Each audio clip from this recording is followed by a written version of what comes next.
بے تحاشا دولت پر عیاشی اور پھر ایک ہی جھٹکے میں سڑک پر آ جانے کی دردناک کہانی، لیکن بات یہی ختم نہیں ہوتی۔ اصلی تماشا تو اس وقت شروع ہوا جب رات کی تاریکی میں اسے ایک عجیب خواب آیا۔ آج کی کہانی ایک ایسے مسافر کی ہے جو خزانے کی تلاش میں بغداد سے مصر پہنچا، لیکن پھر جو ہوا اس کا اس نے تصور بھی نہیں کیا تھا۔ بسم اللہ الرحمن الرحیم۔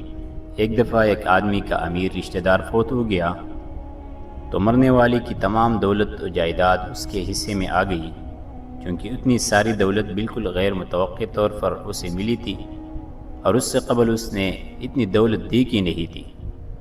بلکہ یوں کہنا چاہیے کہ اس کے خواب و خیال میں بھی نہ تھا کہ اسے اتنی دولت مل سکتی ہے، اور چونکہ یہ دولت اسے میراث میں ملی تھی اس لیے اسے دولت کی قدر نہ تھی۔ اس نے بہت سے فضول کاموں میں اور خوب عیاشی میں تمام کی تمام دولت خرچ کر دی اور کچھ ہی عرصے میں بالکل خالی ہاتھ ہو کر بیٹھ گیا۔ تو اس نے اللہ تعالیٰ سے دعا کی کہ اے میرے پروردگار، تو نے جو کچھ مجھے عطا کیا تھا وہ سب کا سب ختم ہو گیا ہے۔ اب یا تو مجھے زندگی گزارنے کے لیے سامان عطا کر، یا فرشتے اجل کو بھیج کر مجھے اس جھنجھٹ سے آزادی دلا۔ دعا کے ساتھ ساتھ اس نے بہت گرہوزاری اور سینہ کوبی کی۔ اصل میں اسے ایسے مال کی خواہش تھی جو بغیر محنت کے حاصل ہو، اور چونکہ اللہ سے مانگنے والا کبھی خالی ہاتھ نہیں لوٹتا، لہٰذا ایک رات اس شخص نے خواب میں ایک فرشتے کو دیکھا جو اس سے کہتا ہے کہ اے خوش بخت، یا پر تم کیا کرتے ہو؟ اللہ نے تمہاری فریاد سن لی ہے، مصر میں ایک خزانہ تمہارا انتظار کر رہا ہے، فلاں بستی کے فلاں مکان میں خزانہ دفن ہے، تم فوراً مصر پہنچ۔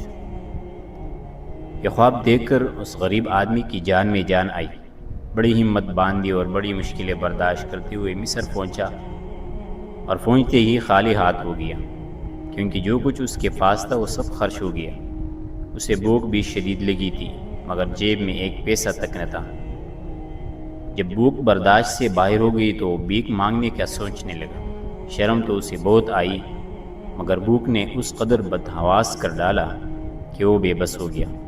یہ سب سوچتے ہوئے وہ باہر نکلا اور ہچکچاتے ہوئے پھرنے لگا، مگر کسی کے سامنے ہاتھ نہ پھیلا سکا۔ اس زمانے میں شہری لوگ چوروں سے بہت تنگ تھے۔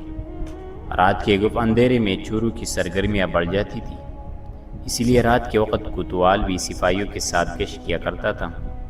خلیفہ وقت کا یہ حکم تھا کہ کسی بھی مشکوک آدمی کو دیکھو تو اس کے ہاتھ کاٹ ڈالو، چاہے وہ کوئی عزیز ہی کیوں نہ ہو۔ کئی لوگوں سے کوتوال کی شکایت ملنے پر خلیفہ نے کوتوال کو حکم دیا کہ چند دنوں کے اندر اندر سب ڈاکوں اور چوروں کو پکڑا جائے، ورنہ ان کی کیے کی سزا اسے دی جائے۔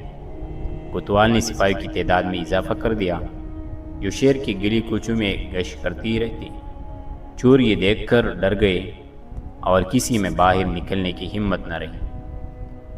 یہ آدمی جو بغداد سے چل کر مصر آیا تھا ان سب حالات سے بے خبر تھا، اسی لیے رات کے اندھیرے میں بھوک سے بے بس تھا کہ کوتوال نے آ کر پکڑ لیا اور خوب مار پیٹ کر پوچھا، تو کون ہے، کہاں سے آیا ہے اور اس وقت شہر میں کیوں پھر رہا ہے؟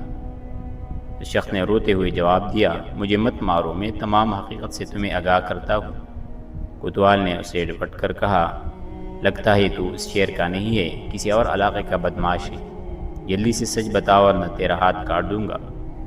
اس نے قسمیں کھاتے ہوئے کہا، میں ڈاکو یا چور نہیں ہوں، میں تو ایک مسافر ہوں، بغداد میں میرا گھر ہے۔ یہ کہنے کے ساتھ ہی اس نے اپنے خواب اور خزانے کی پوری بات اسے بتا دی۔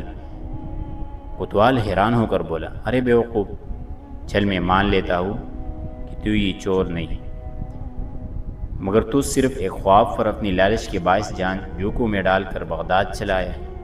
اب میری بات سنو، تجھے بغداد میں رہ کر مصر کا خزانہ دکھائی دیا، اور میں نے مصر میں رہ کر بغداد کے فلاں محل اور فلاں مقام میں خزانہ دیکھا، بلکہ میں نے یہاں تک دیکھا کہ اس مکان کے کس حصے میں خزانہ دفن ہے، لیکن میں نے آج تک مصر سے نکلنے کی ہمت نہ کی۔ میرا دل مجھے کہتا تھا کہ مجھے کس چیز کی کمی ہے، میرا خزانہ تو یہاں میرے گھر میں ہے، اور میں اپنے اسی خزانے پر آرام سے بیٹھا ہوا۔ اس آدمی نے کوتوال کی یہ باتیں سنی تو خوشی سے پاگل ہو گیا سارا دکھ جاتا رہا اور سوچنے لگا کہ اس قدر مار کھانے کے بعد نعمت کا ملنا لازم تھا۔ اصل خزانہ تو میرے ہی گھر میں دفن ہے۔ کوتوال نے اپنے خواب میں جس محلے اور مکان کا ذکر کیا تھا وہ اسی شخص کا مکان تھا۔